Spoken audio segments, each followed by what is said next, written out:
penalty.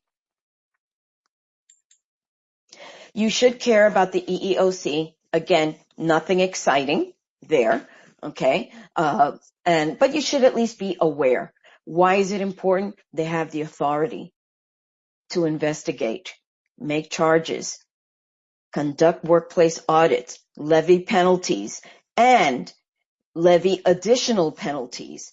And that's why we should care, at least. We know what they do. We know that they have power, okay? Okay. The EEOC provides guidance, and I shared that with you, okay, to make you aware of how the EEOC looks at certain issues. For example, okay, even though the EEOC doesn't have a domestic violence protected class, okay, what they do is that they look at the current guidelines that they have, and then they provide, their interpretation of it. Okay, I think to me it's an oxymoron because it's guidance, but it's almost like you should do it. All right, and as a result, so domestic violence is not a protected class, but women are a protected class, right? Gender and sexual crimes against employees, okay, are a protected class. So I call it, and this might not be so professional, but pulling something like taffy, okay? That means you can be regulated by the Department of Labor, okay, and by the EEOC because their goals are similar in terms of protecting. Okay, so with Department of Labor, there's violations, and with the EEOC, if there's discrimination, then that's additional penalties. I'm sorry to bring it up that way, but this is why we should care. Okay, and those of you who are knowledgeable in EEOC, you know that they have things like affirmative action plans, EEO1 reporting, and also, and let us not forget, our posters, okay? Another component that's not as exciting, but I call that the low-hanging fruit for the Department of Labor and other regulatory agencies because people overlook it. So, the EEOC, additionally, that they handle the discrimination piece. They have guidance, as I mentioned to you. That's their interpretation of a particular regulation, and even though they are not involved with it, they are. I call it like, trying to find Waldo, okay? And you realize that Waldo's everywhere. Well, that's how it is with the EEOC. Okay, so look for the guidance, criminal background screenings, retaliation, sexual harassment, domestic violence, sexual assault and stalking, reasonable accommodations. You're going to realize as things that are trending that the EEOC has that covered as well.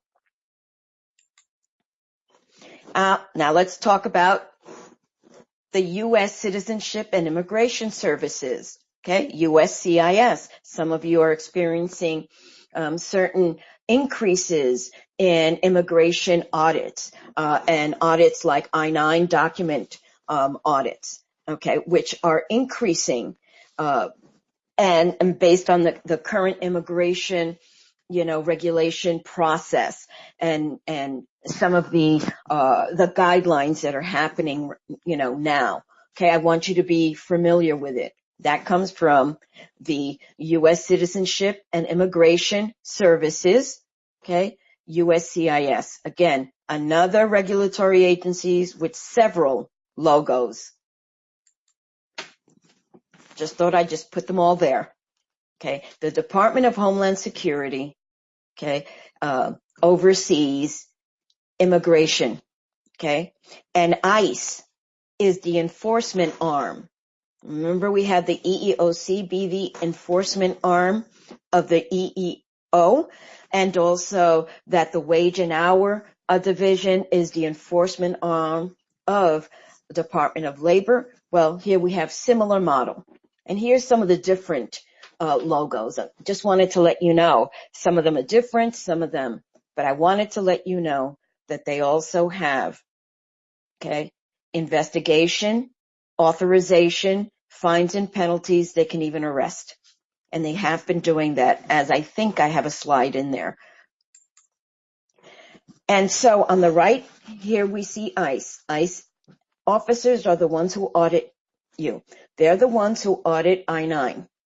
While they do need a warrant to go onto your property to check for illegal immigrants, okay, they do not need a warrant to go in and check your I-9 documents. They give you a letter called the Notice of Inspection. All right, so don't get all crazy when you see them and you say, well, this isn't a warrant. They don't need a warrant for I-9. It's a notice of inspection. And they come on site, and had one of my companies in landscaping who on last Friday, their subcontractor was audited by ICE. Okay. They weren't very nice. They weren't very friendly. Okay. No, sorry, I'm not talking about all officers. Okay. So there are certain guidelines that you have to follow to make sure. And yes, they do arrest. They make arrests. Okay. And they can arrest an employer, and they can arrest, okay, an employee who does not have an I-9 document or who is there illegally. Powerful. And it's happening. So let's just make sure we know, and yes, we do know that they have weapons too, and they have badges. Okay, so I wanted to show you that.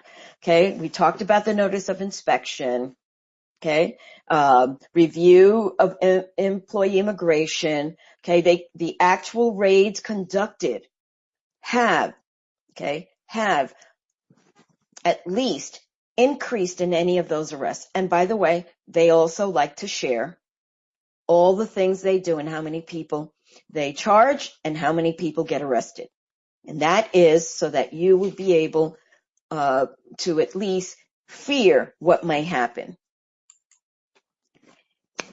And as I said, here's just another example of the DOL roadmap and checklist to sue employers. Okay, I just wanted to show you not only was there a roadmap, but there's questions, fact questions that they can answer, and it's there for all to see. More, just slightly federal regulations. Okay, right? We already know that the Department of Labor is focused on misclassification. Okay, just in case, here's a nice chart that you can print out, okay, to just give you certain facts without reading all the narratives, okay, because you don't really have all the time to do. So I recommend that at least you look at these. Hopefully I'm making it user-friendly or, visually friendly. Now, part of federal regulations, as I mentioned, really don't change much. And what's important is you need to know the acronyms of those federal regulations. We talked about a few of them. FLSA, okay. Title VII, we talked about. GINA, we mentioned. ADA, okay. ACA, although it's dying, it's not dead. You still have penalties that are required to pay. FMLA and all the others. That's just a nice chart of all the names there, okay? Posters, as I said, not exciting, but we have to take care of it, especially if you're in multi-state, okay? It's important to have your posters where they need to be and which ones need to be in certain places. Again, another challenge.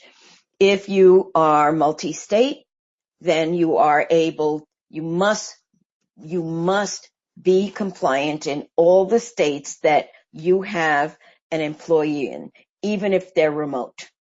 Okay? Even if they're remote. We'll talk about that a little bit here. If you haven't updated your posters in certain states since today, you may be you may have an outage.